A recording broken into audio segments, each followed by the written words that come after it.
Tierney. Oh, hi. Oh, have you thought of a story for the recording yet? Not yet. What about you? Well, I've done my recordings. Here, have some books I got for you. Thank you. You're welcome. Bye. Bye. Not that one. Sammy Stuffit. Stuffit? What's it about? Let's read it.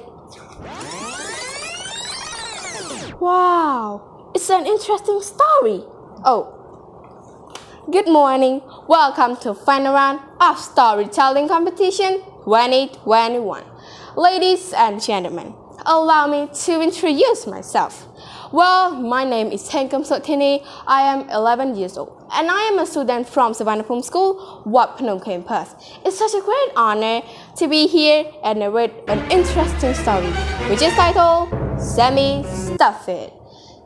But wait, I think you guys might wonder, what was the story about? What will it teach us? Well, this story talks about a selfish boy who one day realized the value of friendship and also that sharing is good to do in order to make him feel good too. And it can teach us how to share your stuff or think with others because sharing gives you an opportunity to think about others and not just for yourself. So now, let's enjoy with my narration. There wasn't anyone who liked stuff more than Sammy. Surprisingly, he began collecting stuff when he was 5. He never quit collecting it. He just kept getting more and more stuff. He didn't use it. He just put it everywhere.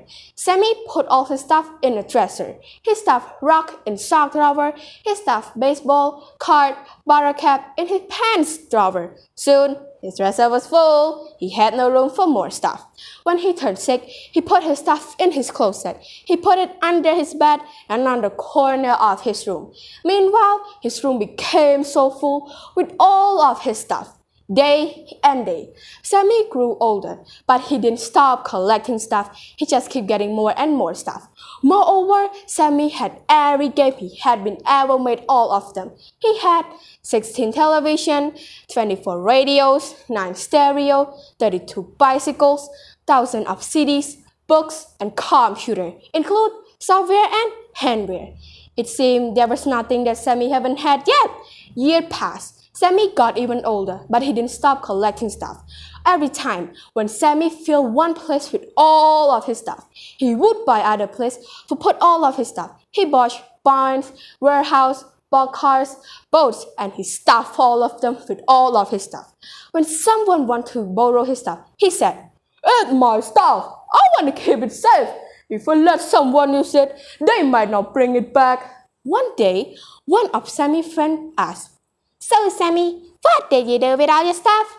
Sammy paused and thought. He thought and thought. "So, Sammy, what did you do with all your stuff?" His friend asked again. After thinking for long, his final answer, "Nothing.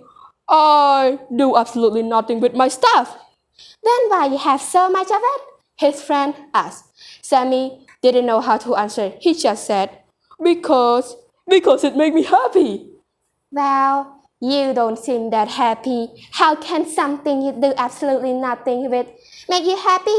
Wouldn't other stuff that you stuff away make someone who had very little stuff happy? Then it make you?" his friend said. Sammy didn't know how to answer. He just stumped off. But what his friend said made him thought about his stuff. He suddenly realized that it's just a stuff, and he never used it. So he made a decision. He decided having so much stuff and stuff away was silly. So Sammy had given a little of his stuff to someone who had very, very little stuff. He saw that the stuff made him feel really happy and made him feel good too. Before long, Sammy had given most of his stuff away. He's soon known as Happy Sammy instead of Sammy Stuffit. So ladies and gentlemen, after narrated the story, I want to leave you guys 2 quotes first. The first quote that I want to share with you guys is, "The most valuable gift you can receive is an honest friend." As you can see, how can Sammy Stuffit change to Happy Sammy? Well, that's because of his friend honest question and make him thought what happiness meant to him and start to share his stuff with others. Like a quote being said, "A great satisfaction came from sharing with other. And now it seems that my storytelling have came to an end. Thank you so much for your pay attention, your listening and watching my video. Thank you so much and have a nice day.